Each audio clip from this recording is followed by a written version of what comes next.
तो ये मामला है जापान का और जापान की सरकार का। जैसा कि हम जानते हैं कि जापान एक छोटा राष्ट्र है जहां पर मतलब जमीन की भारी मात्रा में कमी है, और जैसा कि हम जानते हैं कि मुसलमानों में या इस्लाम धर्म में शव को दफनाने की परंपरा है। वहां पर जो है शव को दफनाने से जापान सरकार ने मना कर दिया है। उन्होंने साफ साफ कहा है कि हम आपको दफनाने के लिए जमीन नहीं दे सकते, क्योंकि यहाँ पर जमीन की बहुत भारी मात्रा में कमी है और वहाँ पर बौद्ध धर्म का ज्यादा मतलब प्रभाव है।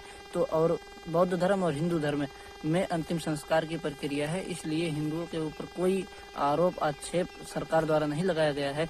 मुस्लिमों को सीधे शब्दों में सरकार ने ये कहा है जापान के कि यदि आपके इस्लाम धर्म में किसी की भी मृत्यु हो जाती है तो आप अपने मूल देश लेकर जा करके उस शव को दफनाइए, यहाँ पर हम आपको जमीन नहीं दे सकते।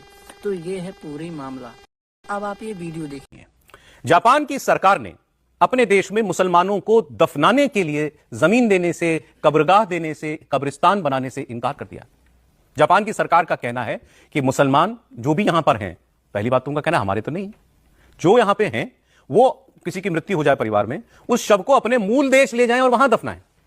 जापान में करीब 2 लाख आबादी हो गई है मुसलमानों की, और जापान में जमीन की बड़ी कमी है। छोटे छोटे द्वीप ही तो हैं, जमीन की भारी बड़ी कमी है। उदाहरण तो उन्होंने कहा जमीन नहीं दे सकते साहब, दफनाने के लिए जमीन नहीं दे सकते हैं। दूसरा, जापान में बौद्ध धर्म का और शिंटो धर्म का प्रभाव है। 99% से ज्यादा वहां पर अंतिम संस्कार जो होते हैं वो शवदाह के माध्यम से होते हैं, ऐसे हिंदुओं में होता है, शव को जलाया जाता है। तो इसीलिए मुसलमानों के रिचुअल्स को लेकर जापान ने बिल्कुल साफ साफ कह दिया कि हमारे देश के अंदर मुसलमान को मृत्यु के बाद दफनाने के लिए जमीन नहीं मिलेगी, वो अपने मूल देश चले जाए। अब आप सोचिए, ऐसे में जापान में मुसलमानों को अपने मृत परिजनों के अंतिम संस्कार के लिए क्या कुछ करना पड़ेगा। या वाकई उनको मान लीजिए कोई पाकिस्तान से गया, पाकिस्तान के लोग भी रहते हैं वहां, तो वो किसी की मौत हो जाए तो उसको पाकिस्तान को डेड